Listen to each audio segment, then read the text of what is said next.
Salut, c'est Trado, je suis content de vous retrouver pour la mise à jour de l'analyse technique du CAC 40, après cette journée bien chargée, bien nerveuse, bien volatile. Mais avant toute chose, on va commencer par l'action du jour puisque j'ai un signal qui vient de se mettre en place sur LTA, code mnémonique de Altamir. La situation est encourageante pour diverses raisons. Déjà, la tendance est en nette amélioration puisqu'on est au-dessus de la M200 qui monte, donc la tendance de long terme est haussière. La tendance de fond donnée par la moyenne mobile à 50 périodes est haussière. La tendance générale sur cette unité de temps donnée par la moyenne mobile à 20 périodes est haussière et la tendance immédiate donnée par la moyenne mobile à 7 périodes est haussière également. Attention, on est sur des graphes en données hebdomadaires, c'est-à-dire que chaque bougie que vous voyez correspond à une semaine de cotation et pas une journée de cotation, hein. Il faut faire attention à ça et tout ce que je dis repose sur l'idée que le signal dont je vais parler maintenant soit validé vendredi soir juste avant la clôture. C'est-à-dire que si cela se présente, l'analyse technique que je fais et la stratégie sera valable et donc caduque si ce n'est pas le cas. Alors ce qui m'intéresse aujourd'hui, c'est le fait qu'on a un signal qui est en préparation sur le stochastique. Alors le stochastique, il peut être en zone de surachat et de survente comme vous pouvez le voir. La zone de survente, c'est quand on est en dessous de 20. La zone de surachat, c'est quand on est au-dessus de 80. On évoluait en zone de survente, c'était jusqu'à il y a 2 semaines. Et comme vous pouvez le voir, on vient de sortir de la zone de survente puisqu'on maintenant on est à 51. Mais la valeur n'a pas d'importance, c'est simplement qu'on est au-dessus de 20. Alors, la stratégie que j'ai mis en place et que je voudrais soumettre au backtest repose sur l'idée suivante. On va regarder ce qui s'est passé précédemment en données hebdomadaires, je le répète, lorsque le stochastique sort de sa zone de survente. Ok, attention, il faut qu'au moment où cela se produit, eh bien, on soit au-dessus de la ligne de signal, qui est la petite ligne en pointillé ici. Et on va regarder s'il est envisageable qu'une fois que le signal s'est produit, on parcourt la distance vers le haut plutôt que vers le bas. Et cette distance doit être au moins égale à la différence qu'il y a entre la clôture et le précédent plus bas qui est actuellement à 7,26 plus un pouillème, donc 7,27 on va dire. Donc l'idée, je vais vous montrer avec un exemple, c'est cette stratégie là. Alors, attendez, je vais enlever les moyennes mobiles comme ça on y voit plus clair, voilà. Et regardez la première occurrence, eh bien, elle est intervenue sur cette bougie-ci. Vous voyez, sur cette bougie-là, on est sorti de la zone de survente pour le stochastique, hein. On est à 20,19, donc au-dessus de 20. Est-ce qu'on a d'abord été chercher le précédent plus bas plus un pouillème, on va dire 12,86 plus un pouillème, ça fait 12,87. Est-ce qu'on a fait d'abord 12,87 ou est-ce qu'on est allé chercher plus 12,87 d'abord? Et vous voyez, on a d'abord fait plus 12,87. On a même fait, actuellement, on n'est jamais retombé plus bas. Donc, on a même fait 60-70%. Donc, c'est un succès. Et c'est le sens du premier pouce qui est donné ici. Ok, voilà la deuxième occurrence et c'est un succès également. Le signal a été donné sur cette bougie-ci. Comme vous pouvez le voir sur cette bougie-là, on est sorti de la zone de survente. Ok, on est bien au-dessus de la ligne de signal. Est-ce que l'on a d'abord fait moins 18,17 ou est-ce qu'on a d'abord fait plus 18,17? Et oui, on a fait plus 18,17 puisqu'on est, voilà, on était très largement au-dessus. Donc c'est le sens du premier pouce vert. Alors on va aller plus vite maintenant. Ne faites pas attention aux pouces qui sont au-dessus. Encore un succès, un échec qu'on va détailler puisqu'il ne faudrait pas croire que ça fonctionne tout le temps. Loin de là. Sur cette bougie-là, il ne fallait pas faire les précédents plus bas, moins 4,21 plus un pouillème, moins 4,22. Attends, on fait moins 4,22 ou plus 4,22 d'abord. On a fait moins 4,22 ici. Donc c'est un échec, c'est le signe c'est le sens du pouce vers le bas. Et on enchaîne. Un succès, encore un succès, encore un succès, encore un succès. Deux échecs, un succès, un, deux, trois échecs consécutifs, un succès, un deuxième succès, deux échecs, un succès. Un succès, 1, 2, 3, 4 échecs, 1, 2, 3 succès. Ça y est, on est à l'origine de la cotation de la valeur en 1998. Et on arrive à donc 27 occurrences, 15 succès, 12 échec, autrement dit 56% sur les 27 dernières occurrences, c'est tout ce dont on dispose. Ce qui veut dire que si on avait risqué par exemple 1000 euros par trade, eh bien on aurait gagné 15 fois 1000, 15 000, on aurait perdu 12 fois 1000, donc moins 12 000. Le gain net aurait été de 3000, ok? Mais comme vous pouvez le voir, quand ça fonctionne, ça a l'air de fonctionner très très bien. Donc j'ai refait le backtest en visant non pas un objectif correspondant à une fois le risque, mais à un objectif correspondant à 2 fois le risque. Autrement dit, un risk-reward de 2. Et regardez, c'est le sens du deuxième pouce qui a été inscrit ici. Quand ça fonctionnait bien, on va forcément perdre des succès dans le processus. Mais regardez ici, est-ce qu'on a d'abord fait moins 12,69 ou est-ce qu'on a d'abord fait 2 fois 12,69 dans le sens de la hausse, et vous voyez on a fait donc plus que 24, donc c'est bon, c'est le sens du deuxième pouce, ok? Donc là j'ai fait, bon, vous pouvez regarder la vidéo une nouvelle fois au ralenti pour regarder le sens de la deuxième. Alors là j'ai perdu cette occurrence au passage puisque c'est un succès lorsque je ne visais qu'une fois l'objectif, ok. Mais par contre, si j'étais plus gourmand et que je visais plus, ben, je n'arrivais pas à l'atteindre. C'est pour ça que le petit pouce vert s'est mis en pouce rouge. Bref, toujours est-il que sur les 27 occurrences, on arrive à 13 succès et 14 échecs. Donc maintenant, on est majoritairement perdant. Donc 48% de trades gagnants. Mais attention, étant donné que l'on gagne 2 fois plus que notre risque, ça fait que 13 fois 2000, 26 000, c'est bien plus élevé que 14 fois 1000, 14 000. Autrement dit, un gain, si on avait appliqué cette stratégie, de 12 000 au lieu d'avoir 2 000. Et j'ai même poussé le vice jusqu'à chercher 3 fois le risque. Et là, on arrive à 12 succès et 15 échecs. Bref, 44% de succès et 56% d'échecs. Ce qui veut dire qu'on aurait gagné 12 fois 3 000, 36 000. On aurait perdu 15 fois 1000, 15 000, donc 21 000. Bref, on a moins de chances de gagner que de perdre, mais on gagne tellement plus quand on gagne que l'on ne perd que ça vaut la peine en termes purement mathématiques. Alors voilà, ceci n'est pas un conseil, c'est un partage de ma méthode. Si ça vous intéresse, eh bien, sachez que je fais des vidéos tous les jours avec des analyses et des stratégies. Vous pouvez me suivre vous abonner à ma chaîne YouTube, me suivre sur les réseaux sociaux, Twitter, Facebook, etc. Et vous pouvez également écouter les podcasts que je réalise avec les meilleurs traders que je connais. Tout ça, c'est en dessous de la vidéo, c'est la Trading Academy. Et donc, dans l'immédiat, puisque on a eu le signal et donc on a l'idée suivante, est-ce qu'on a plus de chances de faire moins 7,25 ou plus 7,25? Ben, théoriquement, on a plus de chances de faire plus 7,25 pour cette stratégie Altamir.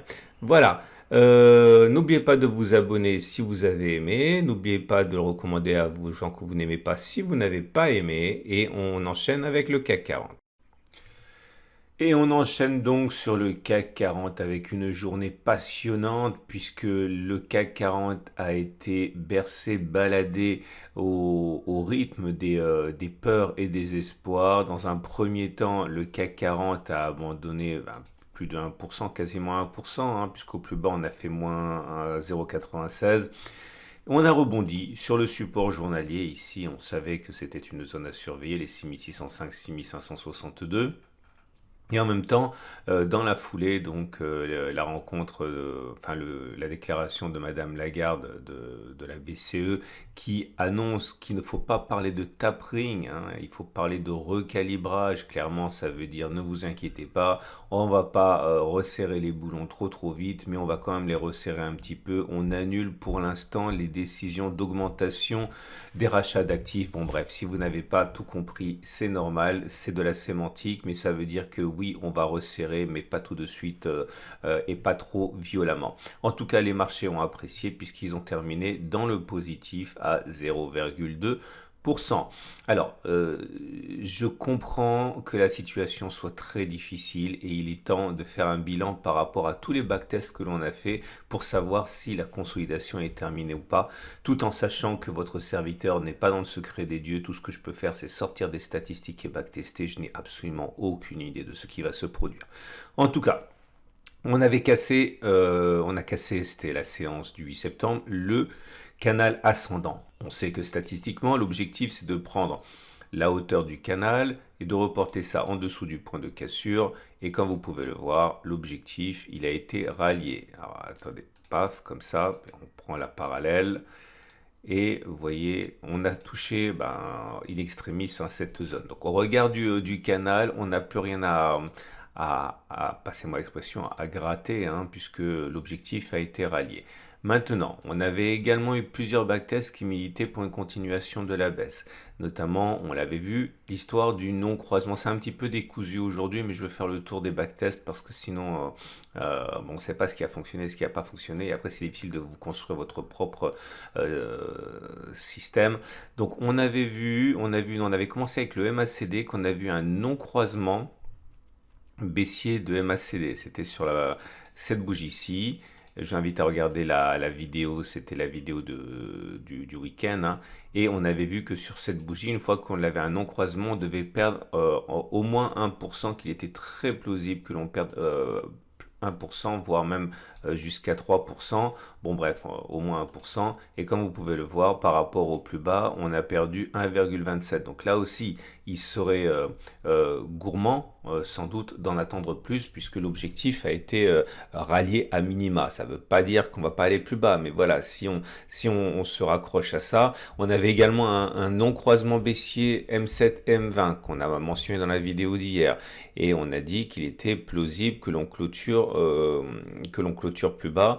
Et non, j'ai pas dit ça. J'ai dit qu'il est plausible qu'on clôture plus bas et que l'on aille chercher le plus bas du cycle baissier M7, M20 qui était ici.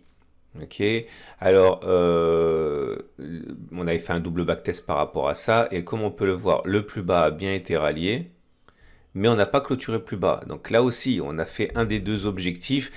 C'est gourmand d'en vouloir plus. Voilà. Et la dernière des choses, c'est l'histoire du super trend dont on sait que dans 90% des cas, normalement, on devrait clôturer plus bas que les 6606. Alors, on est allé plus bas que les 6606, on a jusqu'à 6605.20, mais on n'a pas clôturé plus bas puisqu'on a été repêché par le discours de Madame Lagarde. Donc, vous voyez, je ne sais pas ce qui va se produire, j'en ai absolument aucune idée, mais il y a quand même pas mal d'objectifs baissiers qui ont été ralliés et avoir une position franche à la baisse à partir de maintenant, surtout qu'on préserve le support hebdomadaire ici, après avoir rebondi sur le support journalier, me semble un petit peu délicat, d'autant qu'on vient d'avoir un croisement aussi M7, M20. Bon, alors maintenant on va reprendre les choses dans l'ordre. Ok, je suis désolé, c'est vraiment très décousu. Bon, je vais laisser la moyenne mobile à 7 jours ici, vous voyez. Elle est ascendante, mais on est au-dessus, donc la tendance immédiate est plutôt neutre. On est en dessous de la M20 qui descend, donc la tendance générale, elle est baissière. Moyenne mobile à 50 jours est haussière, on la préserve, mais on est au-dessus, on va dire au contact, on va dire que la moyenne mobile, la tendance de fond est plutôt neutre, voire légèrement haussière, et la moyenne mobile à 200 jours, elle est ascendante et on est au-dessus, donc la tendance de long terme est haussière. J'aime beaucoup l'indicateur technique PRT Bands de mon ami Christophe et vous voyez, on préserve, hein, in extremis, ça reste vert, ce n'est pas rouge comme ça a été ici. Et bon, c'est pas baissier, on n'a pas inversé la tendance. Donc voilà, on est toujours en ligne pour sauver les apparences et rebondir éventuellement. À noter également au niveau des indicateurs techniques que la cacophonie se maintient. Aujourd'hui, on a un nouveau signal baissier qui est donné par le stochastique qui passe en dessous de son signal et l'Awesome oscillateur qui passe négatif. Ok, mais le momentum bascule positif et hier c'était la rune qui avait basculé positif. Bon bref, tout ça, ça veut dire quoi? Quand on a une cacophonie comme ça, vous le savez, ça veut simplement dire généralement qu'on est en période de congestion et que les indicateurs techniques, qui ne sont que des indicateurs techniques, ont tendance à perdre la boule. Donc méfiance, hein, c'est comme ça qu'à titre personnel, je saisis cette multiplication de signaux contradictoires.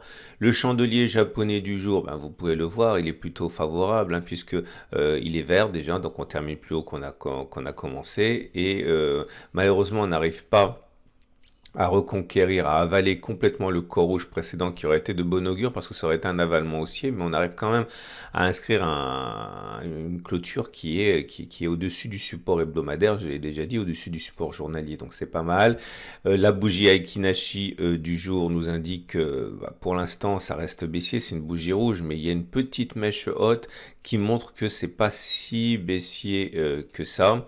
Et au-delà, vous pouvez le voir également au regard Ah non, le tree line break n'a pas fait n'a pas donné de nouvelles informations. Le SAR, eh bien, il est toujours vert, il a été préservé. Je vous rappelle que tant qu'il est vert, eh bien, il n'y a pas de nouveau signal baissier qui serait donné à cet indicateur. S'il était rouge, par contre, ce serait vraiment de mauvais go pour la suite. Mais voilà, pour l'instant, ça tient aussi, hein, ça. Ce qui nous amène donc aux éléments d'Ishimoku déjà. Oui, j'ai parlé, je l'ai enlevé un peu rapidement. Le croisement haussier faible M7, M20. Vous voyez, il y a des chances pour qu'on commence à monter à partir de maintenant, surtout que le SP500 est sur un support, hein. Alors, on passe à l'Ishimoku, et l'Ishimoku nous indique que ça reste toujours sur le fond haussier, même si ça allait de moins en moins, on en parle tous les jours, mais vous voyez, le fait que le nuage soit bleu comme ça montre qu'il n'est pas baissier. Il faudrait qu'on ait un twist pour qu'il soit baissier, le nuage. Donc la tendance de fond est toujours neutre, voire légèrement haussière.